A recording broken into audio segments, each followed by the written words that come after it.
when last class we talked about the sitting, if you do the sitting properly, it's actually one of the postures in a yogic tradition, a big, broad yogic tradition, not any particular one, but a broad tradition that goes back with a discovery that if you put the body into certain positions or postures, it's conducive to changes in your mental, your spiritual, your emotional well-being. And this particular posture is called the Vajrasana, or the diamond posture. And if you look at it, you can see how you have this solid base and then it pinnacles up, so it looks like a diamond inverted. Um, and so you have a solidity at the bottom, and then a focusing of attention and energy down to here. If you practice that physical part of that, along with the breathing we were talking about tonight, the breathing exercises, and do those correctly, you'll immediately start to just obtain very natural and healthy benefits. There was a study done at Stanford a number of years ago where they came to the conclusion that one of the essential things for a healthy life, and this wasn't a religious or spiritual study at all, I don't even remember where it was, it might have been the medical school, was minimum 15 minutes of complete, calm, unbusy mind stillness every day, however you do that. If you can just turn it off for 15 minutes, just completely bring yourself back to your center. No iPhone, no iPad, no tweet, no Twitter, no what else? Facebook, and not thinking of that, like not actually having your phone here and then you're beep, beep, beep, beep, and then you're thinking, who was that? You just turn it all off, you completely unplug. In terms of just basic physical and mental emotional health, it's probably the best thing you can do. So this is just on a very basic level. Now, in addition to that, if you want to really get to the source of your being and get into resolving some of the really bigger issues, not just of life, but one's own life, as the text will take us tonight into that, then this exercise done with mental training, with the mental exercises that go with it, adds even yet a deeper dimension. And this is where it starts to really become powerful and interesting, absolutely fascinating. This is called lighting up the mind, seeing the nature, seeing one's original true essence. And this is the gateway to what's called awakening. So at the beginning, you do the sitting, we do the breathing, and then next week we'll talk about what to do with the mind, because maybe you've noticed as you sit quietly and do the breathing, it's as if the mind becomes rarefied, it becomes louder and noisier, almost as if you've isolated it with a spotlight. And this is actually what's supposed to happen. It's if your mind goes bananas in the 45 minutes here, you're actually making progress. I want to repeat that. If your mind goes bananas, monkey mind all over the place, do not worry. You're not getting sick. You're actually getting better.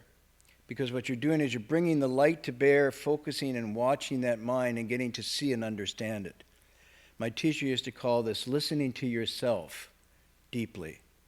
And as you listen to yourself, you will see how the motions and the mechanisms of all the habits, all the thoughts, all the feelings and emotions that drive us 24/7, you can get closer and closer to the origin of that, to the source of that. And as you get closer to that, you start to see it for what it really is, and you can start to discern healthy from unhealthy. In the Pali or Sanskrit, we say kusala from akusala, wholesome from unwholesome. And you actually are now in the driver's seat of your own destiny. This is what all the ancient texts talk about. You got to go back from your thoughts and your feelings to your mind, back to your mind, down to the root of where this all begins. So this is what this, call it spiritual exercise is, what it's about. So as that light increases and shines the mind becomes a little more frantic or seems to be more frantic. That's when the tools of mindfulness, the meditation tools for training the mind, then come in handy. And that's what we'll go into next week.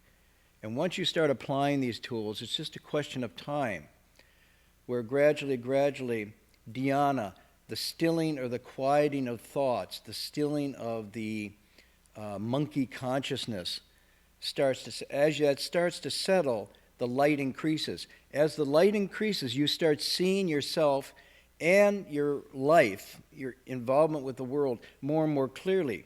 As you see it more clearly, you start to separate out and get more and more to your center. You start to jettison things that don't matter, are unimportant. As you do that, more light comes. With more light comes more insight. With more insight, and you can see where you're going. Until suddenly, at some point, that's all there is. It's just light and clarity and insight. Now, in the text, they use metaphors to talk about this. They say, when the waves on the water stop and there's a full moon, you can see the moon in the water completely full. You don't have to look up to the sky. It's completely reflected, unmoving. So this is a metaphor that says when the waves of that discursive consciousness quiet, everything becomes crystal clear. One of the things I noticed up in Maine this summer, before I put my lamp on, we have candles and oil lamps. Everybody use any of those ever anymore? Only when the light goes on in the area here.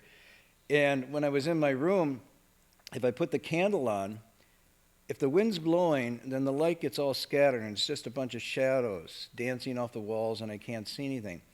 But if I can get the wind to stop, either by closing the windows or putting the candle in a different position, and that candle comes to an absolute unmoving, burning bright, the light of that candle is 10 times greater than when it's wiggling and scattered. So this is another metaphor to think when you're sitting, sit as if you are an unmoving candle and just let the breathing in the body and the concentration settle into a single flame or single focus. And then you don't know how much time has passed. You won't even know it's Friday night. You might not even know you're in Berkeley. You might not even know you're a man or a woman, or if you ate today. This is the state that's talking about, and it won't matter to you. It won't matter at all. You'll be so centered and focused. Okay, so enough on that. I do want to encourage you, though, that the benefits from this don't come immediately. It takes a while. And the more you practice, the better you get at it. The better you get at it, the more you're going to like it. Really. I would say, as you get into this more deeply, it's probably going to be your most treasured possession. And you didn't have to pay a thing for it. Okay, any questions on the physical part of the breathing that we covered last week and tonight? I know some people know this really well, but others asked to go over it and refresh a little bit. Yeah? So you said to focus like 2 inches below the navel? And 2 inches in. Oh, like inside the body? I found sometimes I'll have like uncomfortable situations arise like in my chest or in my gut or something like that. Is it best to just maintain focus on this area as opposed to, because sometimes if I focus on an uncomfortable situation, it will dissipate. You don't want to focus on the uncomfortable situation, even if it does dissipate. But chances are it won't. It might dissipate for a while, and then it's like a kid. When I was working with severely emotionally disturbed kids, I learned that when they throw tantrums, if you pay attention to them, it's just like throwing gas on a fire. And if you ignore it, it gradually subsides. So when you're sitting in meditation, all kinds of physical, emotional, mental states will arise, comfortable and uncomfortable. And in both cases, you want to bring your concentration back to this single point. And then next week, I'll talk about what you want to do as a meditation mental focus that you bring it back to. This is very important so that you're not chasing those states. Because if it's an unpleasant state and you go and you think you got it, then when a pleasant state, and you're trying to get rid of it, then a pleasant state comes, you're going to go and want to hang on to it.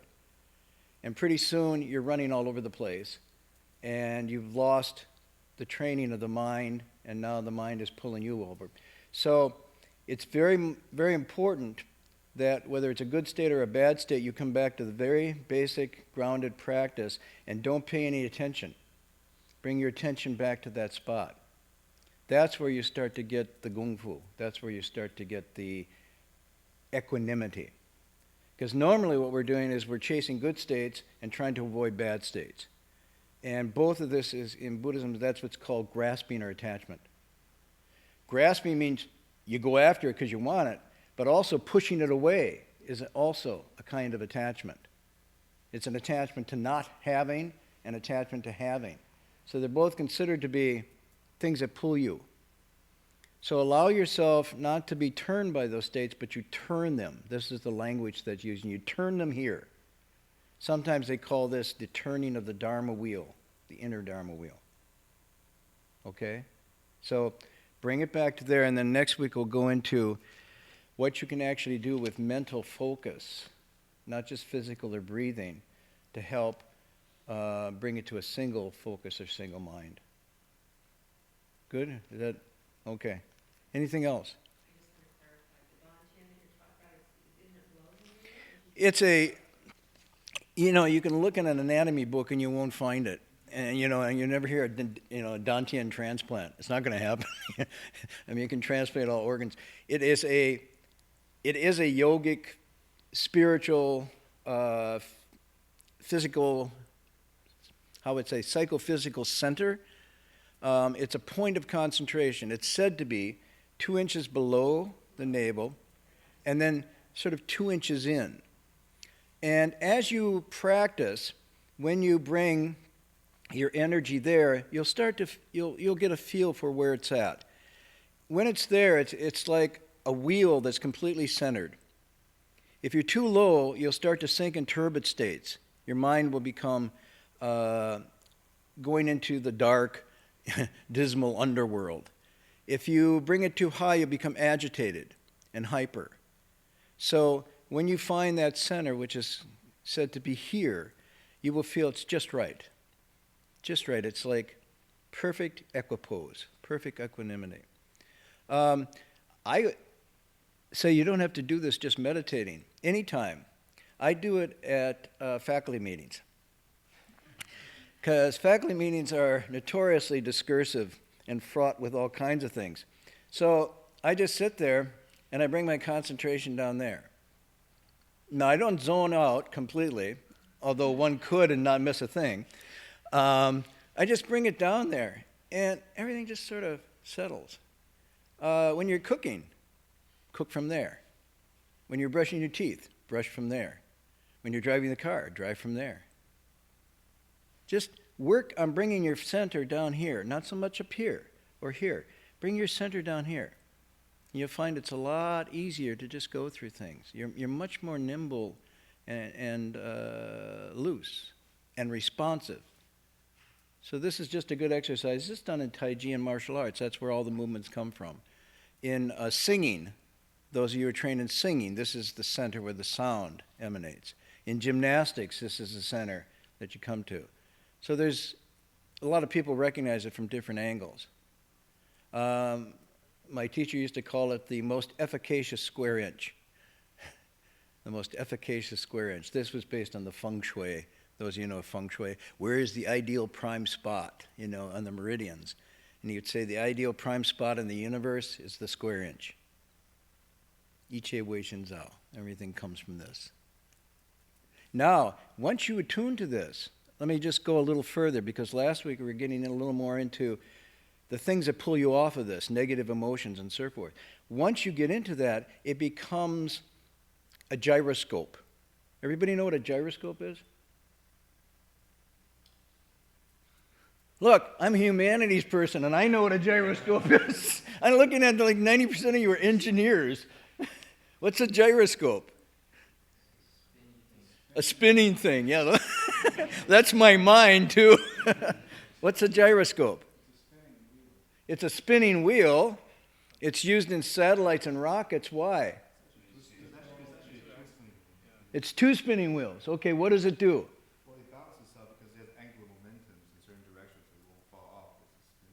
You get that? Go a little faster. Then get any way you turn, it stays centered. So it's a balancing mechanism like your inner ear. This is the gyroscope of your being. If you get into that spot, things will come at you and you'll be able to deal with them without losing your center. Believe me, when anger arises, now I know none of you have that problem. So you know people that get angry, you yourself don't. But when anger arises, if you are sort of bringing yourself to here, you will feel it shoot up like an atomic bomb. You will feel it radiate out from here and fill your whole system. And if you're really sensitive, you'll feel even the hormones follow from there. This is the place of origin. When greed and desire arises, it comes from here. When fear arises, it starts here. Catch yourself the next time you have a big shock, and you'll feel it's here, and then boom, it just radiates out, and everything starts to constrict. Okay? So when you relax and drop back here, you're dropping into the center of your natural at ease state, and you'll be able to read things much more clearly. This is sometimes called the intuitive sense. The intuitive sense. If you're coming from here, you'll see things just like that. My teacher used to say this is like the child mind. The mind that sees things immediately, very clearly, without having to have second and third thoughts. So he would say to us, walking, standing, sitting, even lying down, do not separate from this. If you leave this before your eyes, you'll go amiss. Whoa. So when I was writing, we were doing our Plowing pilgrimage, and we were writing. I said, how should I write? He says, write without writing. I said, oh, come on. Could you give me better instructions? He says, write with a thought that's before the thought. And I hung sure it was translated. I said, come on. Correct thought is no thought. You think and yet you have no thoughts. Right from here, he said. Keep your notebook there, and when it comes up, write it. Don't prettify it. Don't edit it. Just let it be. First thought. So what you're trying to do in your life, when you hold precepts and clarify your conscience, you can begin to trust this impulse and this place of intuition. And you train it, and it becomes much more powerful than your conscious mind. In fact, your conscious mind becomes an obstruction, because that's second and third thought. That's the discursive lawyer attorney doing a cost-benefit thing. But the true mind, the true thought, is first thought, unimpeded. But you have to train it. It's not just your reactions or your impulses, but it's the quieted mind that is completely centered. And then it says, like a mirror, when something appears, it's instantly clear. Now, when we were young, we had it more probably than we do now. Children remember, but only a few, and down they forgot as up they grew, says E.E. Cummings. And we learned to second and third thought. We learned to calculate. But you can remember when you were a child how you could look at somebody or your teacher and say, it's going to be a good year, or not. You had that sensibility. You picked your friends not from a list of the social register of the best to most succeed in kindergarten. You chose your friends from that sense. And that sense, the mind of the child, so to speak, as the Taoists and Buddhists talk about it, is not an infantile mind, but it's a mind that's so pure, so unencumbered by all these other agendas that you see clearly, you see truly. It's called your original face. And you have to become soft and childlike to exercise that faculty again. It's there, it never goes away. How did Lao Tzu say it? The sage at all times hears and sees no more than an infant hears and sees. So we have that ability, we have that quality, we get scared. We think, we got to be smart. We'd be vulnerable, then we have to smarten up and toughen up. And we do it, and we're okay. We make our way through the world, but we lose our way in the deeper sense. So be dumb a little, at least on Friday night for 45 minutes. Try to tune this up, and then see how long you can hold it once you go out the door. My teacher had a sign above the door, try your best. When you went out, try your best and see how long you can stay centered. Open. Okay, enough. Let's move to the text.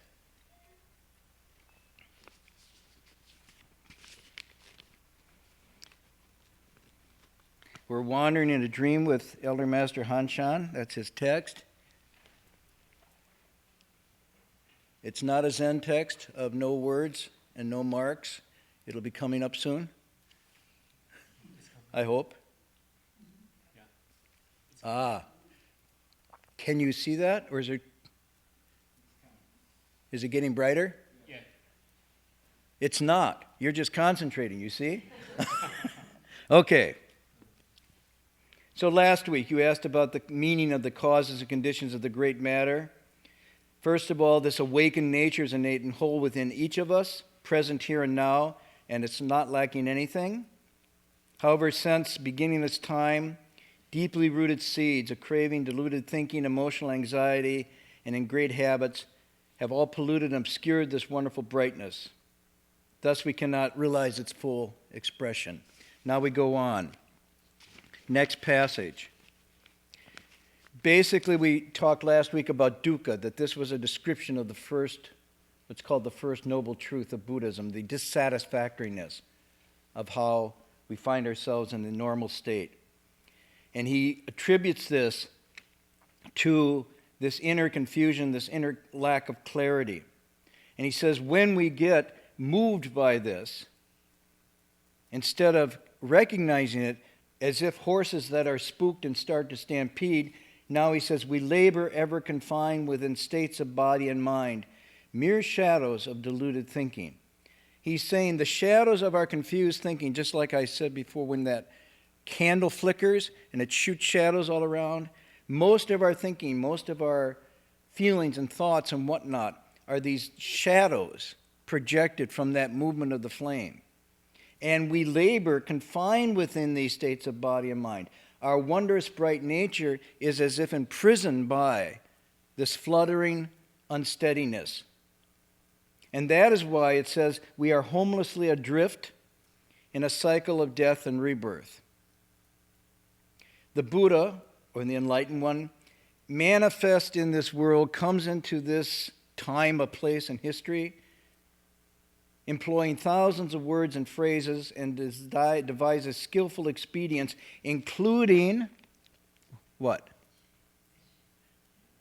Including Chon. So the first 45 minutes of this class, the Chon exercise, is nothing but a skillful expedient. If we weren't constantly out of control and confused, we wouldn't need to do Chon. Han Shan's not the only one saying it. They all say the same thing. Why do you need medicine? Because you're sick. If you're not sick, you don't need medicine. Why do you need the Dharma? Because of confusion. Unconfused, there's no need for Dharma. This is I'll show you another parable tonight, but this is a very unique span of teaching because it's basically saying Buddhism or Buddha Dharma is just an expedient. It's just a medicine to restore health. That's it. Including Chon and formal study. So the sutra text, including this text that he's lecturing, and the meditation technique are all just skillful expedients. To match living beings' potentials. This is the key. In other words, appropriate. Fan bien, upaya, I would translate as what is appropriate, suitable.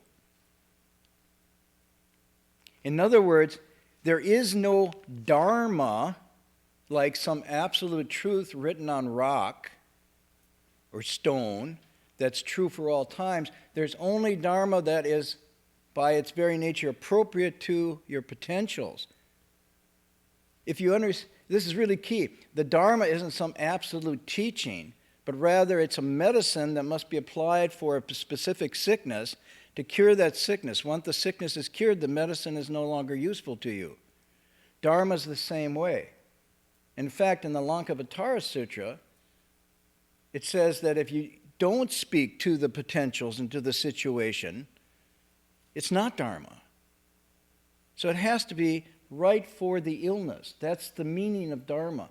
So don't think of it as a Bible, but think of it rather as a sort of pharmacy.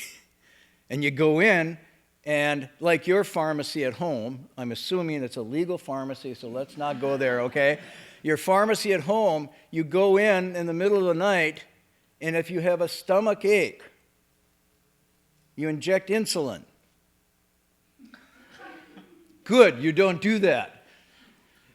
Is insulin medicine? Yes, but not for stomach ache. You take some Pepto-Bismol or whatever. You have a headache. Come on. And somebody's saying, well, that's why I keep having a headache. I don't know what to take. What do you take with a headache? Tylenol, aspirin or something. Fever, the same thing.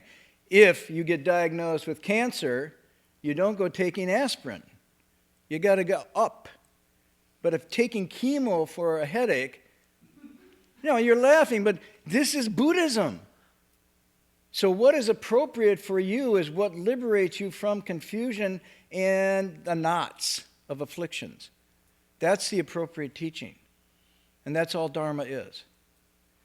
And that's why he's saying, and the ancient masters are saying, if you don't have any afflictions, if you're not confused, don't take any medicine. It's fine. So this is Fangbian Upaya, what is appropriate for potentials. Each and every skillful technique is designed to break living beings' attachments. Ultimately, and here we go, now some people are going to think, oh, this is sacrilegious. There is no Dharma to give to people. Let me repeat. Ultimately, there is no Dharma to give to people. There's only expedients used to liberate people. Dharma isn't something you get and then hold on to and keep and treasure. It's something you use to break jieto and become liberated, break the knot. So that's why when the master gets the young disciple and says, teacher, I'm just all tied in knots, please, liberate me. And the teacher says, who tied you up? Who's tying you up? No one saves you but yourselves. No one can, no one may. You yourself must untie the knot. Buddhas only show the way.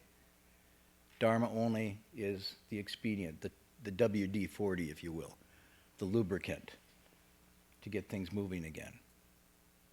Okay? And this is why you can't fall into sectarianism and saying, my religion's the best. My aspirin's the best.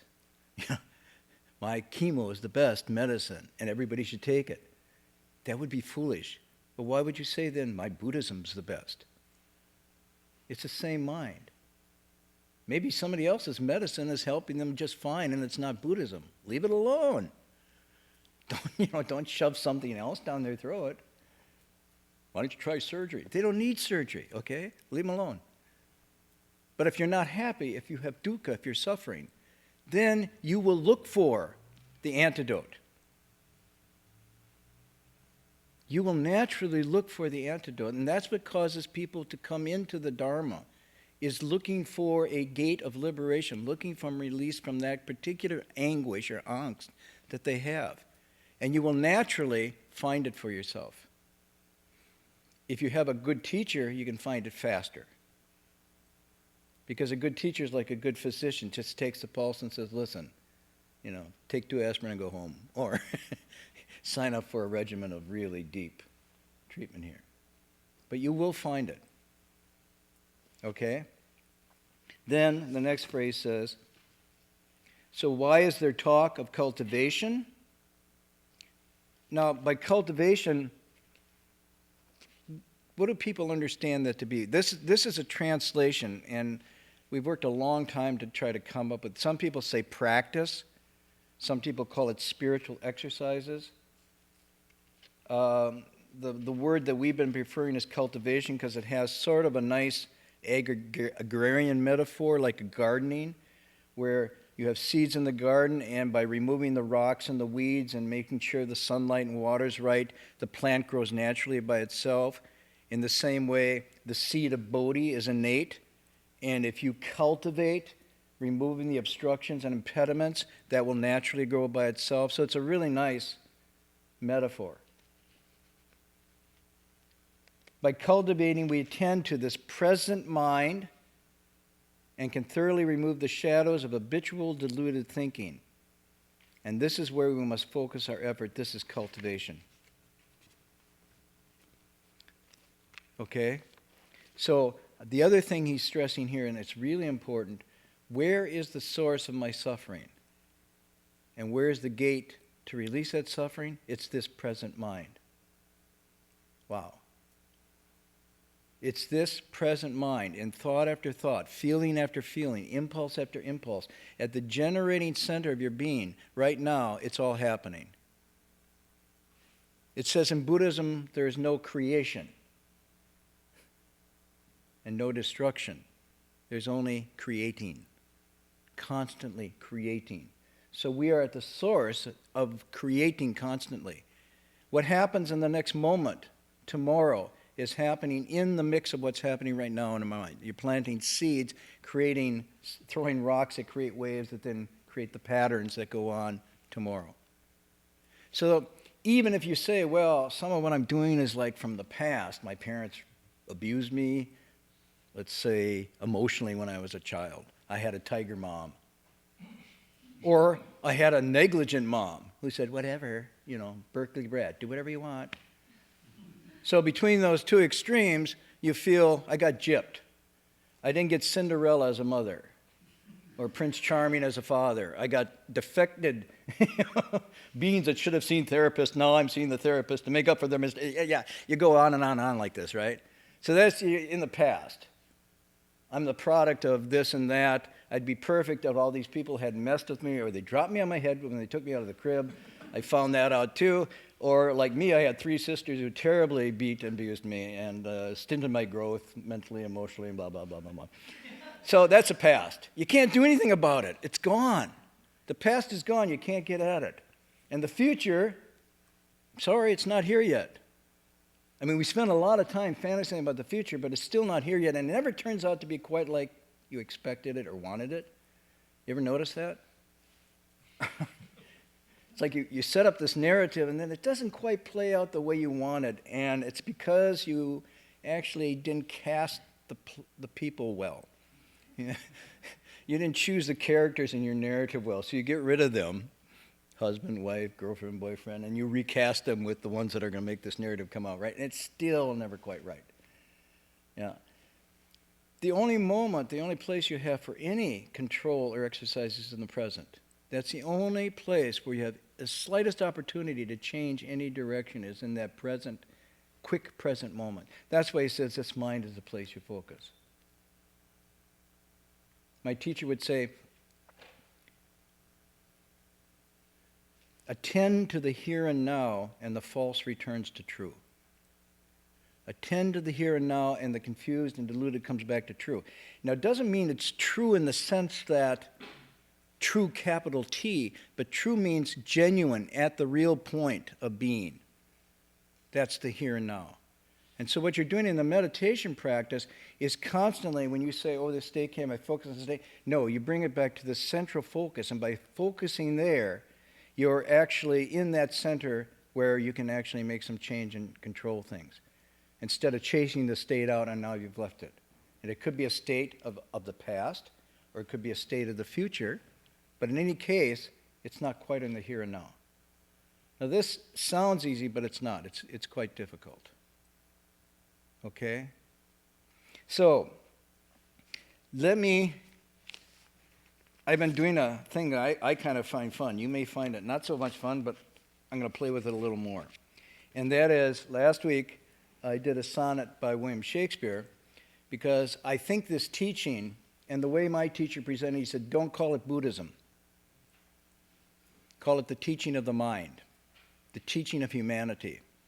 This is the universal language of where everything comes from, across cultures, across genders, across time, even across space. This teaching is the teaching of the mind. Therefore, if you call it Buddhism, you limit it to a religion or something like that, and it's not that. So what I try to do is I try to find correspondences in other traditions or other writers, and in this case, I'm trying to find Western writers. I could find a few in the Asian, but that's not my background before, so I'm going to Go for Western. So last week we did William Shakespeare, right?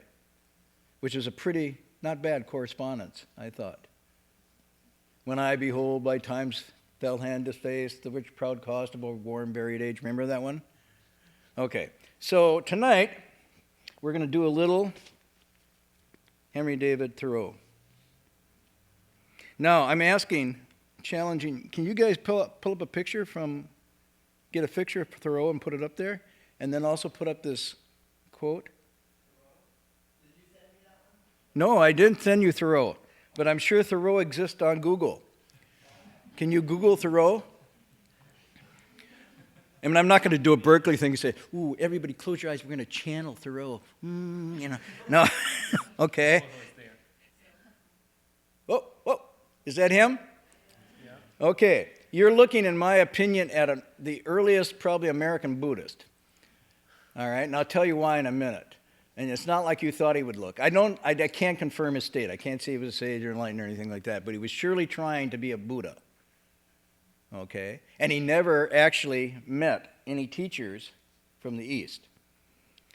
But his natural inclination was towards Buddha, small b, awakening. To just say it succinctly, where did he go? Now, close it out and get back to the quote, because everybody's going to look at the answer. Okay, so where did he go? Walden Pond. Where's Walden Pond? In Massachusetts. Anybody been there? Okay, and you got enlightened? You know, they were going to plow that over. Remember I told you the bay, they were going to turn it into condominiums? Walden Pond was going to be gone too. And they preserved it. Don't it always seem to go? You don't know what you got till it's gone. They paved paradise and put up a parking lot. Okay? So they saved Walden Pond. Thoreau went there at a very early age. He got out of Harvard, and he said, and everybody said, now what are you going to do? He said, nothing.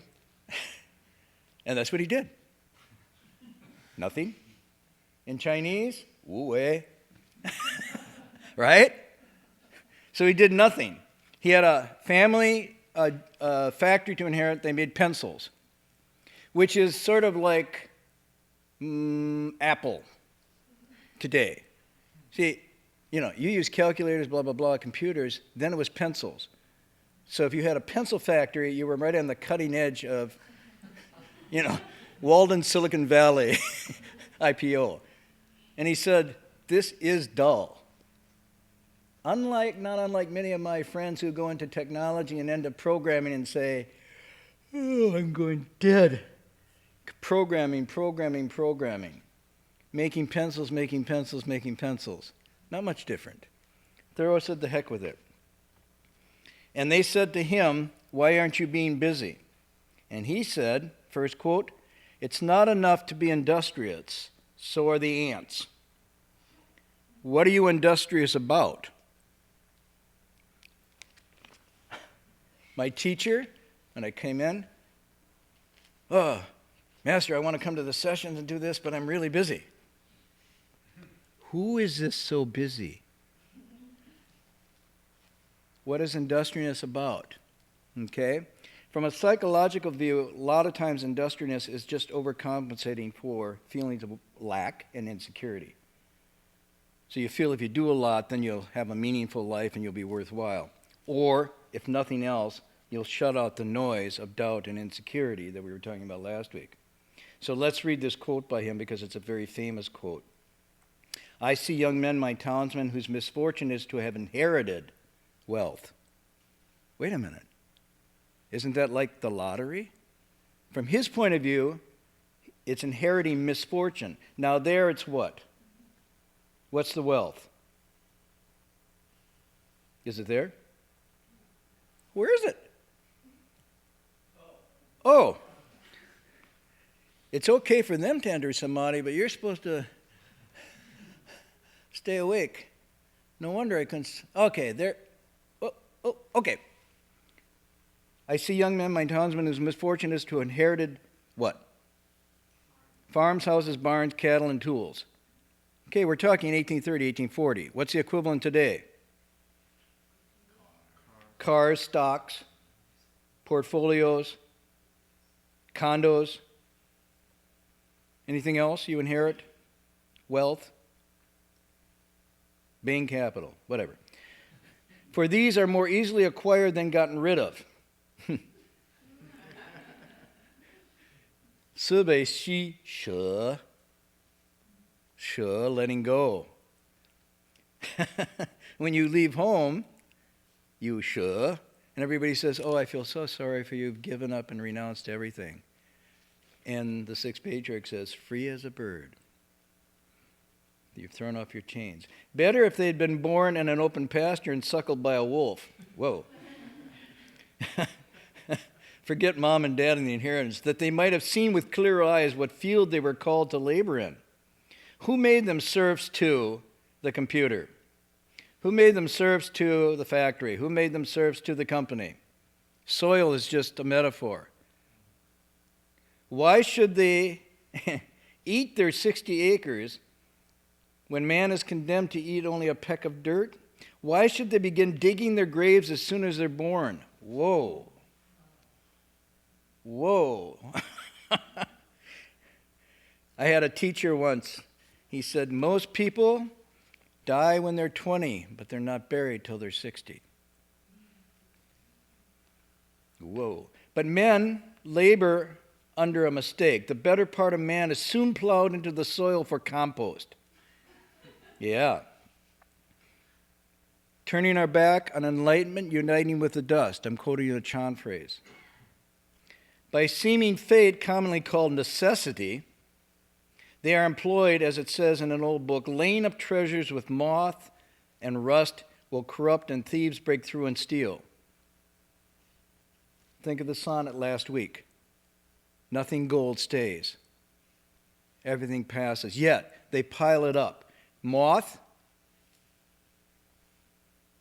What are that? How many have wool? Wool sweaters, wool clothes. What happens if you leave them in drawers over time? Moths eat them. Okay? Rust will corrupt, thieves will break through and steal. It's a fool's life, as they will find when they get to the end of it, not before. Taiwan law. You're on your deathbed, and you say, man, what a waste. I should have done. Six Patriarch, a frantic passage through life ends with bitter regret. See the correspondences here? Six Patriarch would like this guy. The finest qualities of our nature, like the bloom on fruits, can be preserved only by the most delicate handling. The best parts of us require the most delicate handling, yet we do not treat ourselves nor one another thus tenderly. Wow. Cherish your spiritual nature, say the text. The most precious thing is the most invisible. Yet we do not treat ourselves or each other tender. Now you see the bodhisattva in there too. Tenderly means kindness, compassion, and cherishing our essential core. We are always on the limits. I just came back from L.A. Hung Sure and I went there yesterday. Talk about always on the limits. Woo! I looked down as we were flying out. Remember she said, oh, the ants? And just as we were flying out, the sun was setting, and I saw all the freeways and the cars. It was red lights because of the rear end and white lights because, and they were just like rows of ants in my house when the fruit's left out. And I'm saying, oh my gosh. And they also look like blood cells in the veins. And I thought, well, that's a big city, and this is the blood. And then these are the ants, and they're going in and out, and it never stops, and they're industrious. And you're saying, and I'm thinking, I can hear the teacher in my mind, what are they industrious for? Well, L.A. is the center of enlightenment. They're busy seeking enlightenment. We're always on the limits trying to get into business and trying to get out of debt. 1840, folks. Listen to that. Always trying to get into business, trying to get out of debt, always promising to pay. Mañana, mañana, siempre mañana, tomorrow, and dying today. Insolvent. Now, he means this literally, but he also means it spiritually. Seeking to curry favor, you're a slave driver to yourself. Now the famous line, the mass of men or people live lives of quiet desperation. This is a very important line. This is dukkha. The mass of people know this, they feel this, they deny it, they suppress it, and they're quietly desperate, in despair almost. They're going on, he says, they call it resignation. I do what I got to do. 8 to 5, 9 to 6, whatever. And it's confirmed desperation. There's a quiet sadness, a melancholy, a feeling like I haven't fully bloomed, but I'm going to. Maybe tomorrow, next week, I'll change jobs, a new relationship. When I retire. Today I called Social Security because I'm getting ready to do that. Your call means so much to us. Please wait. I could die waiting. And I'm thinking, my chance to be liberated was after 65. And boom, gone. Quiet desperation. This really hits at it. How many people do you know are intrinsically really vibrantly alive and happy and doing what they want to do and wanting to do what they're doing? Robert Frost says the goal in life is to make your vocation and avocation one, not two. What you do for a living and what you live to do are one and the same. Not too many people can do that. A stereotype but unconscious despair is concealed under what we call the games of amusements of mankind. Under the toys, under the video games, under the constant streaming of television, under the constant riding on the cruises, going to Reno, Las Vegas, blah, blah, blah. Under that is a despair concealed. It's not a joy, but it's a frantic sort of despair trying to fill the void. Most of the luxuries and many of the so-called comforts of life. Now remember, 1840. Imagine what he'd see now as he walked into the average, well-to-do apartment. All of these things are not indispensable, but positive hindrances to the elevation of humankind. Wow. This constant wanting where everything we get is finally worthless. This is a line from a postmodern philosopher. So this quiet desperation is this regret that most people feel after they've sold out and sacrificed their dreams in order to join what now we might call the rat race. And what do we get for it? Success. Success. Or the promise of success. So he goes to the woods. As people in the past have gone to the monasteries or temples or to retreats. And he says, I went to the woods because I wished to live deliberately. That's not up there. Is it up there? No. I'm quoting you further. He says, I'm done with this. He goes in. When he's there in the woods at Walden Pond, he wants to live deliberately. He says to front only the essential facts of life. I want to cut everything away. I want to unplug, to really listen to myself, what we're talking about here with Chon, and see if I couldn't learn what this had to teach me.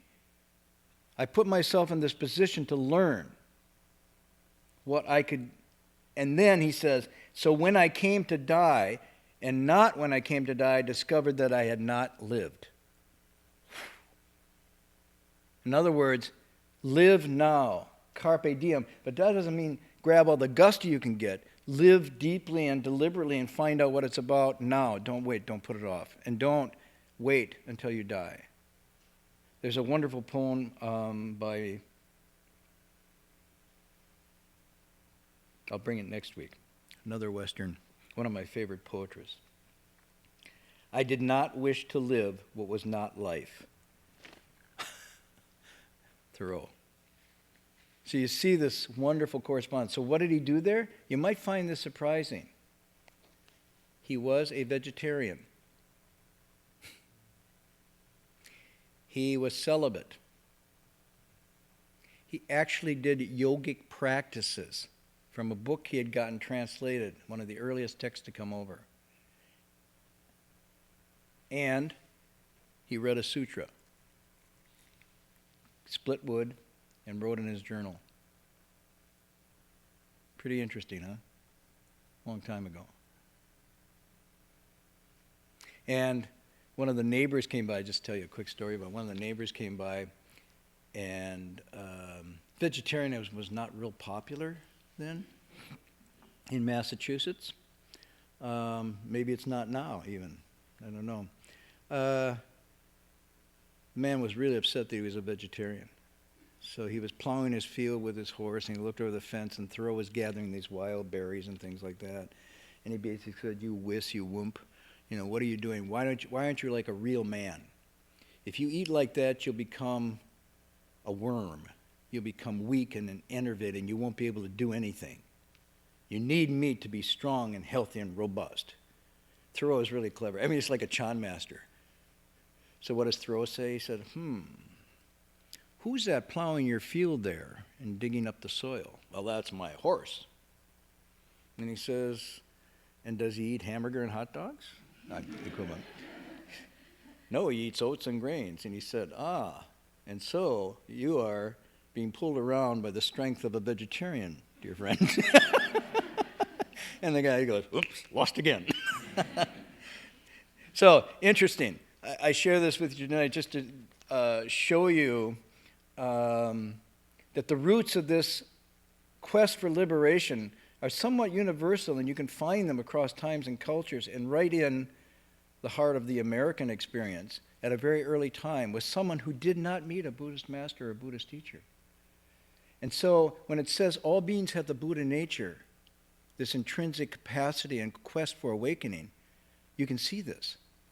You can see this. Later on, when he discovered Buddhism, he went, "Wow, this confirms what I already knew. This confirms what I found through my own explorations and discoveries." Yeah. Anyhow, we'll stop there for tonight. Next week, I'll bring this poem I was thinking about. See, this all comes to me as we're doing this. This is a contemporary woman poet, and I'll bring you her poem that matches sort of Thoreau. And she's actually considered to be the heir to Thoreau's spirit in her poetry. Anybody know who I'm throwing to? Anybody got contemporary women poets they really like? Ever hear of Mary Oliver? Yeah. So I'll bring some Mary Oliver next week, and we'll look at what she's writing along these lines too. Okay, any questions? Yes? Where does that come from? That's excerpted from Walden Pond. Right. And in one of the earliest chapters, that's where the famous line, "The lives of quiet desperation," comes from an early chapter where he describes what he's doing. So he's written Walden Pond. For those of you in Berkeley who like to be political, you should read his Civil Disobedience, which inspired both Gandhi and Martin Luther King.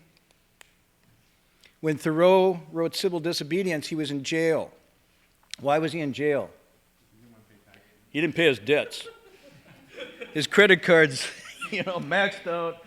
No, he didn't want to pay taxes. Why did he not want to pay taxes? Unlike some people today who don't want to pay taxes. "Oh, I'm sorry, I'm not going to do that." Why didn't he want to pay taxes? There was a war going on in Mexico, and he thought the war was immoral. Wow, ever hear that one before? So he was in jail.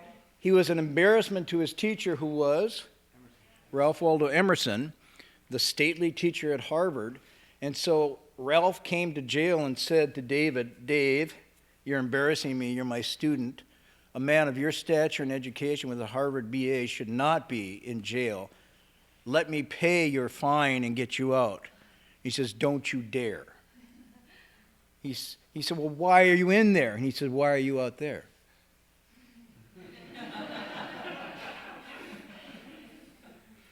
Now, I'll quote you later a letter from a jail in Birmingham, Martin Luther King's famous letter from a Birmingham jail. "When the rules of society are immoral and unethical, the only place for a moral and ethical person to be is in jail." Look back to Thoreau, "Why are you out there?" And then he actually read Thoreau. So did Gandhi. So Gandhi's Civil Disobedience and Martin Luther King's Civil Disobedience goes back to this deeper root of Henry David Thoreau back in the 1830s. The power of ideas, it's really interesting. And Thoreau was also a pacifist. So there's a lot here. But through all of that, I can see a Buddha mind working. I can see something where you can recognize, and you resonate with it, and the reason you resonate with it, not because it's Buddhist, but because it's true. So if you want to say what it's about, that's the core. So we'll do more of this. I like doing this. It makes me feel like my undergraduate education wasn't a waste. Okay. So tomorrow night, Dharma Master Sher is doing the Avatamsaka Sutra again. And I believe there's other classes on Monday. Amelia has a class here on Qigong. Doug has a class on Buddhist ethics. What else, Chinwei, what else is happening in the schedule you can announce? Every other Thursday we're going roundtable, meditation roundtables. We had yesterday, so 2 weeks from now we'll have another one. That's Thursday. And they have really good popcorn. I smelt it when I came in last night. Yeah. Anything else? Wednesday, Stephen Tainer's teaching again. Okay. What else? We have a lecture. I think October 7th. Is it? 7th. 6th at CDB. So 7th, October 7th. What's it called? No, that's one's already passed. But Professor Du is going to be speaking on the Tripitaka. October 7th. So teaching on the Buddhist sutras, like the canon, I think the overall structure. So that's October 7th here at 7? 6:30? 6:30. The Tripitaka is the three baskets of the canon, the sutras, the shastras, and the Vinaya. It's the complete collections of Buddhism. And Professor Du has been on a project for years to make this into a complete digital form. So instead of having to climb the mountains and go through the valleys to go to India, get the text, all you have to do is yawn and push a key and you got it all before you. So you have no excuse not to get awakened. But he's going to talk about that and perhaps even the history of that Tripitaka, how it's changed over time. So it's going to be a good, interesting talk. Anything else? You want to be on the mailing list? Talk with Alan here in front. So if anybody's new, you can talk with Alan. Sure. Okay. And your class is Monday night, Amelia? Qigong? Okay. Okay, so a lot going on here. We'll do the transference in English.